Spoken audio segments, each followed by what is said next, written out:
Hey guys, myself Neetu Gupta from NLS Bangalore. In this session, I am going to discuss legal terms and phrases. So let us start. First is time is of the essence. Time is of the essence means कि जहाँ पे time और date specify किया गया है. For example in contracts, when you make a contract आपने वहाँ पे टाइम मेंशन कर दिया कि इतने टाइम पीरियड में और इस डेट को ये कॉन्ट्रैक्ट हो जाना चाहिए. तो वहाँ पे क्या है, टाइम इम्पॉर्टेंट है, मैंडेटरी है. Is it clear? Time is of the essence. Next legal term is time served. Time served means कि सपोज क्रिमिनल है, ठीक है, क्रिमिनल उसको जेल में डाल दिया है, अभी उसके ट्रायल भी पेंडिंग पड़ा है, अभी उसको बेल भी पेंडिंग पड़ी है, तो वो जेल में है. वहाँ पे अगर eight the end of the trial अगर उसको कोई पनिशमेंट मिली है, स्पेशली अगर उसको कोई इम्प्रिजनमेंट हुई है, सेंटेंस हुआ है, इन दैट केस उसको जज है, जज डिफेंडेंट का वो टाइम जो ऑलरेडी वो जेल में रह चुका है उसको क्रेडिट कर देगा. Is it clear? Next is timely. Timely means कि you have to the time which is required by the statue, court rules और कॉन्ट्रैक्ट. फॉर एग्जांपल कि अब ये है कि आपको देखो लिमिटेशन एक्ट 1963 है, वहाँ पे हर डिस्प्यूट के लिए टाइम पीरियड मेंशन है कि अगर आपका कोई प्रॉपर्टी डिस्प्यूट है तो उसमें आपको इतना टाइम पीरियड में आपका केस फाइल करना है, या अगर मनी डिस्प्यूट है, मनी किसी से लेने हैं आपको, उसमें लिए 3 साल का टाइम पीरियड है. तो ऐसे उन्होंने हर एक डिस्प्यूट के लिए टाइम पीरियड मेंशन किया है. तो in that time period you have to file a case. Is it clear? अगर आप अब सपोज़ नोटिस आपको देना है, यहाँ पे एग्जांपल है, जो अपील का नोटिस देना है that has to be filed within 60 days at the entry of the judgment. So notice filed on 61st day is not timely. Is it clear? Next is title. Now title क्या है? Everybody nose कि title क्या है. अगर हम property के matter में देखें, who is the owner of the property, उसका टाइटल क्या है? प्रॉपर्टी में गुड टाइटल है, ठीक है. जिस प्रॉपर्टी में किसी और का राइट नहीं, he is the owner, he has a good title over the property. Is it clear? Business या ऑर्गेनाइजेशन में क्या टाइटल है किस पर्सन का, क्या पोजीशन है, उसको हम टाइटल कह देते हैं. जैसे कि आपका कोई मैनेजिंग डायरेक्टर हो गया, या कोई चीफ हो गया, वहाँ का जनरल मैनेजर हो गया, एनीवन. अब अगर आप लॉ के उसमें केस के अकॉर्डिंग देखो, केस के अकॉर्डिंग जो केस है वहाँ पे सबसे पहले नेम होता है लीगल केस का. लीगल केस मतलब जिस कौन सी पार्टीज़ के बीच में ये केस है, तो वो क्या, that is the title of the case. Is it clear? So ये 3 मीनिंग्स हैं आपके टाइटल का. One is regarding ownership of real property, second is regarding position in a business और organisation, and third is the name of the legal case, that is a title. Is it clear? Now title abstract. Title abstract का मतलब क्या है? History. Abstract तो ये आपको जो brief में बताया गया इसमें है क्या, दैट इज़ अब्स्ट्रैक्ट. तो टाइटल अब्स्ट्रैक्ट मीन्स कि चेन ऑफ टाइटल की ये प्रॉपर्टी पहले किसके पास थी, फिर किसके पास गई है, फिर किसके पास गई है, history of the chain of title. Next is title insurance. Title insurance against it is related. Insurance पता है कि इंश्योरेंस से रिलेटेड है ये. तो अगर इंश्योरेंस कंपनी ने कोई पॉलिसी इशू की है और उस पॉलिसी में वो क्या ग्रांट कर रहे हैं, title to a parcel of a real property, clear और प्रॉपरली वहाँ पे मेंशन है कि who is the owner of the property. So in that in the name of the title owner, और ओनर की राइट है to deed the property. Is it clear? So insurance अगर कोई प्रॉब्लम अराइज होती है regarding the title, तो वहाँ पे इंश्योरेंस कंपनी डैमेजेस पे करेगी न्यू टाइटल होल्डर को या secured lender to take steps to correct the problem. That is a title insurance.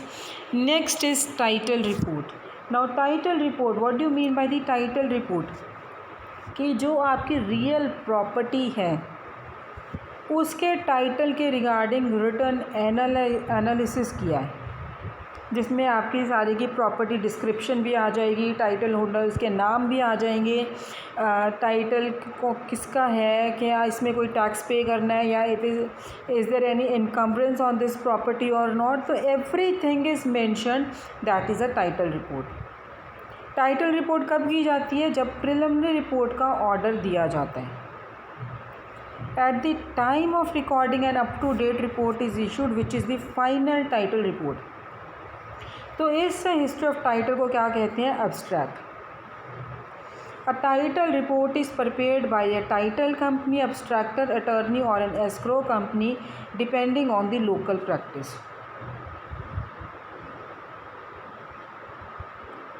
So normally जो ये टाइटल रिपोर्ट की एक्यूरेसी है ये कौन इंश्योर करता है? बाय जिसका टाइटल है.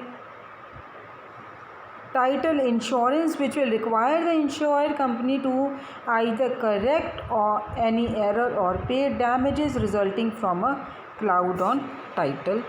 Is it clear? That is a title property. Is it clear? Next is title search. अब जब प्रॉपर्टी के टाइटल के रिगार्डिंग एग्जामिनेशन कर रहे हैं कि ये प्रॉपर्टी किसकी है और ये प्रॉपर्टी पहले किसके पास थी, किस लिए सर्च कर रहे हैं, क्या एग्जामिनेशन कर रहे हैं? History of the chain of title. ठीक है, करंट स्टेटस किसका है? वही चीज़ आ गई कि property is free from encumbrances, is free from any tax और वॉट एवर. जब टाइटल सर्च कंप्लीट हो जाते हैं देन प्रिलिमिनरी रिपोर्ट आती है, will be issued by the searcher. Is it clear? Now on the recording date of any new transfer or encumbrance, an updated final title report will be issued which will make it possible to obtain the title insurance granting against any problems with the title. Is it clear? That is title search. Next legal term is to wit. To wit means that is to say. The passengers in the vehicle. To wit means that is to say कौन कौन से vehicles हैं, so कौन कौन से passengers हैं vehicle में. Is it clear? That is to say. Next is toll. Toll का मतलब है डिले करना, सस्पेंड करना या किसी स्टैचू को होल्ड ऑफ करना.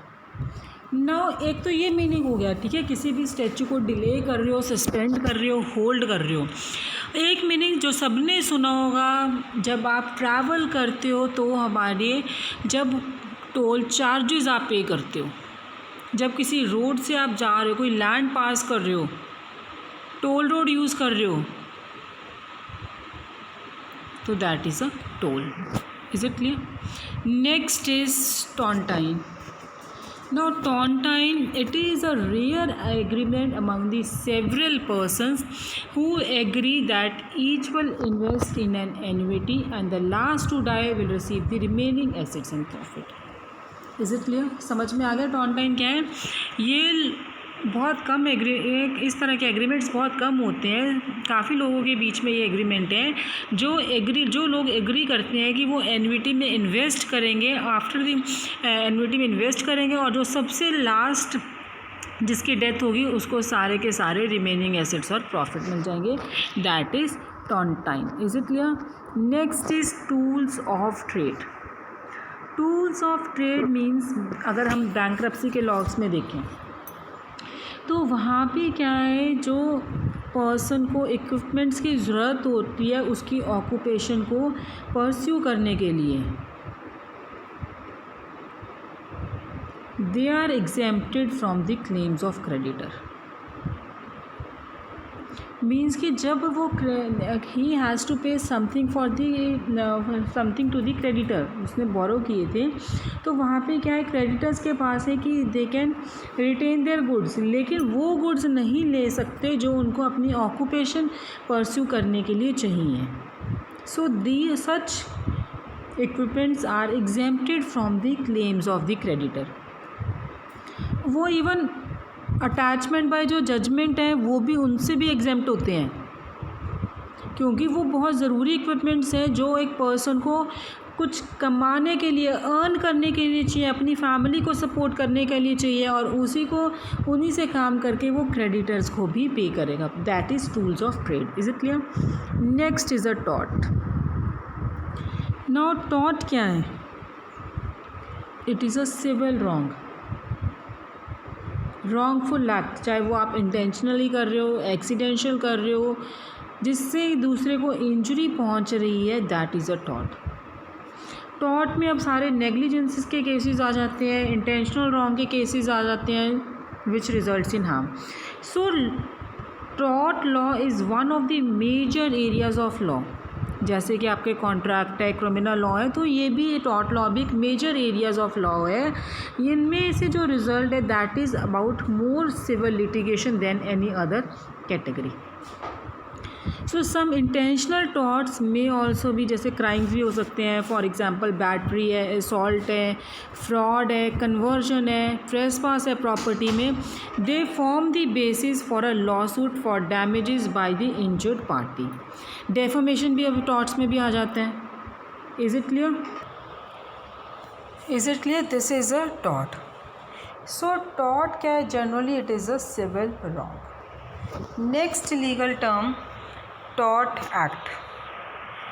टॉर्ट एक्ट क्या है? ये उस तरह का एक्ट है जिसमें कुछ कंडीशंस गवर्नमेंट इम्यूनिटी वेव कर देती है and they allow the civil suit by people who claim they have been harmed by torts, कि कोई नेग्लिजेंस से हुआ है, कि गवर्नमेंट एजेंसी ने कोई नेग्लिजेंस की है। Is it clear? या फिर है कि एम्प्लॉयज़ ने की है, तो उन्होंने एक प्रोसीजर इस्टेब्लिश कर दिया जिससे वो अपने क्लेम्स ले सकते हैं, that is a tort act. Is it clear? Next is a tort feasor. Tort feasor कौन है? जो टॉर्ट कमिट करता है, जो कोई सिविल रॉन्ग कमिट करता है इंटेंशनली और through negligence. Tortious. Tortious again it refers to an act which is tort, which is a civil wrong. Next is a trade. Trade means कि जब भी आप कोई बिजनेस या ऑक्यूपेशन कर रहे हो प्रॉफिट के लिए, होलसेल बिजनेस कर रहे हो, दैट इज़ ऑल्सो ट्रेड, या जिसमें आपको स्पेशल मैकेनिकल स्किल्स चाहिए, that is a trade. Trade में आप एक दूसरे से एक्सचेंज भी कर रहे हो, कि जैसे गुड्स के लिए आप मनी पे कर रहे हो किसी को, गुड्स के लिए गुड्स एक्सचेंज कर रहे हो, that is a trade. Favours for the goods और money. Is it clear? Next is a trade fixture. Trade fixture का मतलब क्या है कि जो इक्विपमेंट्स आपकी प्रॉपर्टी के साथ अटैच हैं या उस पे हैं या अटैच हैं, और वो इक्विपमेंट्स आपके बिजनेस के लिए यूज़ हो रहे हैं। Trade fixtures they are different from the other fixtures. जो अदर फिक्सचर्स है वो रिमूव भी किए जा सकते हैं। Trade fixtures they are different from the other fixtures. They can be remove from the property, अगर वो चाहे वो अटैच्ड भी है at the end of the business. लेकिन जो ऑर्डनरी फिक्सचर्स हैं वो प्रॉपर्टी का पार्ट बन जाते हैं, which are attached to the property, they become the part of the property. Is it clear? That is a trade fixture. Next is a trade name. Trade name means कोई business का नाम, उसके products का नाम, और की reputation है कि हम प्रोडक्ट्स को आइडेंटिफाई कर रहे हैं कि ये तो उसका बिजनेस है, ये वो सेल करता है, that is a trade name. Is it clear? So in the next session I will be coming up with more legal terms and phrases. Thank you guys.